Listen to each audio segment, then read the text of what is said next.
మీ business ను develop చేసుకోవాలి అనుకుంటున్నారా? మీ పరపతిని పెంచుకోవాలి అనుకుంటున్నారా? అయితే ఓకే టీవీ ద్వారా L band, Aston band ad, scrolling ad, ad with voice overs, logo bug, video ads ద్వారా మీ యాడ్స్ ను పబ్లిష్ చేసుకోండి. సంప్రదించవలసిన ఫోన్ నెంబర్ 8520917933. హరీష్ రావు గారు ఉచిత సలహాలు ఇస్తూ ఒక లేఖ రాశారు ముఖ్యమంత్రి గారికి. అది హాస్యాస్పదంగా ఉందన్న మాట మనవి చేస్తూ ఉన్నాం. ఆయన గతంలో ఎప్పుడైనా కానీ తన అభిప్రాయం తెలపటానికి కానీ, తప్పులు జరుగుతుంటే సరిచేయటానికి కానీ కేసీఆర్కు ఎప్పుడైనా లెటర్ రాసే ధైర్యం చేసిండా అనేసి నేను ఆయనను ప్రశ్నిస్తూ ఉన్నాను. కేసీఆర్ చెప్పింది గుడ్డిగా చేయటం తప్పించి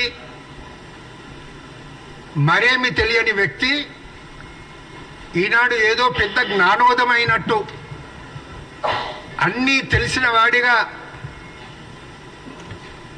ఉండటం అనేది మాట్లాడుతున్నాడు. మన అసెంబ్లీలో చూసినా కానీ అదే విధంగా మాట్లాడిండు. ఇప్పుడు ఈ లేఖలో కూడా అదే మాట మాట్లాడటం జరిగింది. ఆయన ఇచ్చిన సలహాల్లో బస్సుల్లో రద్దీ పెరిగింది, 2000 బస్సులు కొనాలి అనే మాట ఆయన చెప్పటం జరిగింది. బస్సుల్లో రద్దీ పెరిగింది. ప్రజలనేది ఏ తెలంగాణ స్టేట్ రోడ్ ట్రాన్స్పోర్ట్ బస్సులను ఎక్కువగా వినియోగించుకుంటున్నారు, మహిళలు అనేది ఎక్కువ లబ్ధి పొందుతున్నారనే విషయాన్ని దీని ద్వారా ఆయన యాక్సెప్ట్ చేసినట్టే. తెలంగాణలో కాంగ్రెస్ ప్రభుత్వం ఏర్పడిన తర్వాత 6 గ్యారంటీల్లో మొట్టమొదటి గ్యారంటీ ఇది అమలు చేయటం జరిగింది. అది సక్సెస్ఫుల్గా జరుగుతుంది అనటానికి ఆయన యొక్క వ్యాఖ్యానం అనేది నిదర్శనం. ఆయనకులే కండక్టర్ల మీద, ఆర్టీసీ సిబ్బంది మీద వినలేన ప్రేమ ఉబికి వచ్చింది. టికెట్లు ఇవ్వలేక సతమతం అవుతున్నారు, వాళ్ళకు సౌకర్యాలు కల్పించాలనే మాట మాట్లాడటం జరిగింది. నేను ఆయనకు జ్ఞాపకం చేస్తున్నాను. 2019లో అక్టోబర్ 4 నుండి నవంబర్ 25 తేదీ వరకు 52 రోజుల పాటు ఆర్టీసీ సిబ్బంది సమ్మె చేశారు.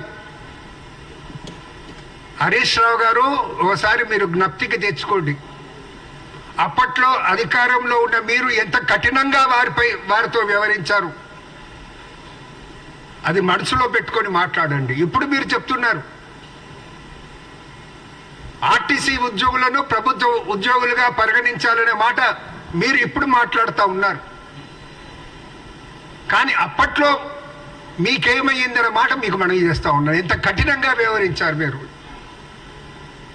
స్వచ్ఛందంగా చివరకు ఉద్యోగులు అనేది ఆర్టీసీ ఉద్యోగులు సమ్మె విరమణ చేస్తే డ్యూటీకి రిపోర్ట్ చేయడానికి వచ్చినటువంటి ఉద్యోగులను, కండక్టర్లను, డ్రైవర్లను 2 రోజుల పాటు అనేది వాళ్ళను ఉద్యోగాల్లో జాయిన్ కానియలేదు. అదే కాకుండా మీరులే ఇదే విధంగా కంటిన్యూగా స్ట్రైక్ చేస్తే మిమ్మల్ని ఆర్టీసీ ఉద్యోగులుగా పరిగణించము అనే మాట కూడా మీరు చెప్పడం జరిగింది. ఇది ఎంతటి దారుణమో ఒకసారి జ్ఞాపకం చేసుకొని మీరు ఈనాడు ఆర్టీసీ ఉద్యోగుల గురించి మీరు మాట్లాడండి. కాంగ్రెస్ ప్రభుత్వం ఆర్టీసీ ఉద్యోగుల గురించి ఏం చేయాలో తప్పకుండా చేస్తుంది. అవసరాన్ని బట్టి బస్సులను పెంచే ప్రయత్నం చేస్తుంది, పెంచుతుంది కూడా.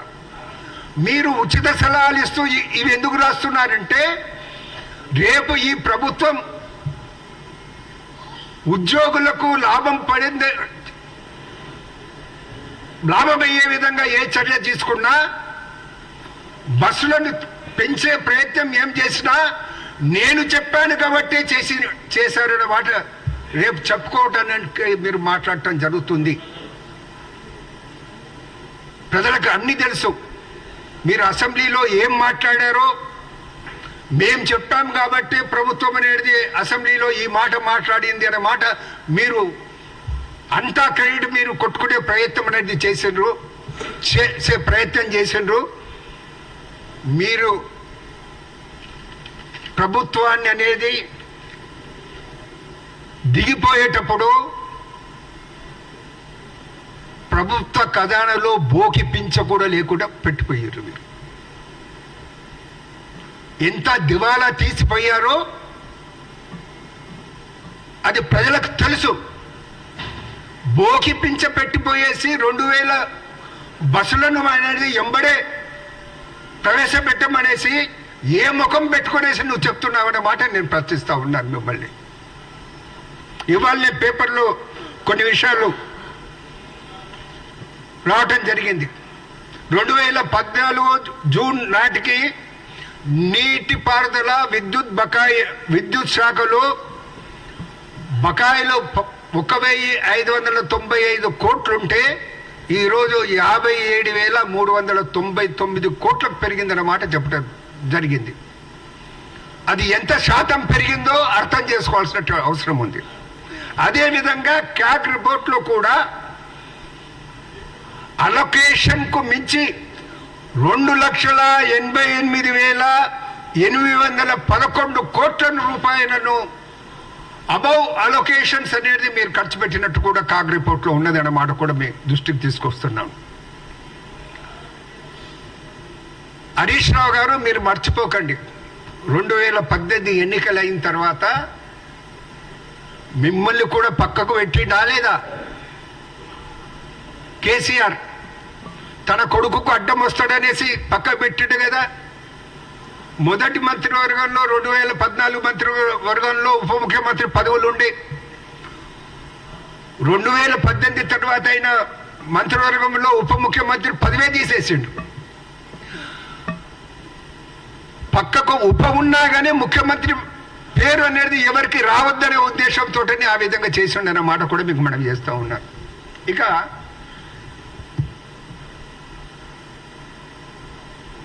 ఈయన కేటీఆర్ గారు నిన్న నాగర్ కర్నూల్లో, బహుశా నాగర్ కర్నూల్లో అనుకుంటా, మాట్లాడుతూ ఆయనలే కారు అనేది రిపేర్ పోయింది, గ్యారేజ్లో ఉంది అనే మాట చెప్పడం జరుగుతుంది. 24 సంవత్సరాలు పనిచేసినాక దానికి రిపేర్ రాదా అనేసి అన్నాడు. 3 నెలలు గ్యారేజ్లో ఉందంటే ఆ కారు యొక్క పరిస్థితి ఏం పరిస్థితి ఉందో, ఎంత అధ్వానంగా ఉందో అది తెలుస్తుంది. అది తెలుసుకొని మాట్లాడమనేసి నేను కేటీఆర్ గారిని కోరుతా ఉన్నాను.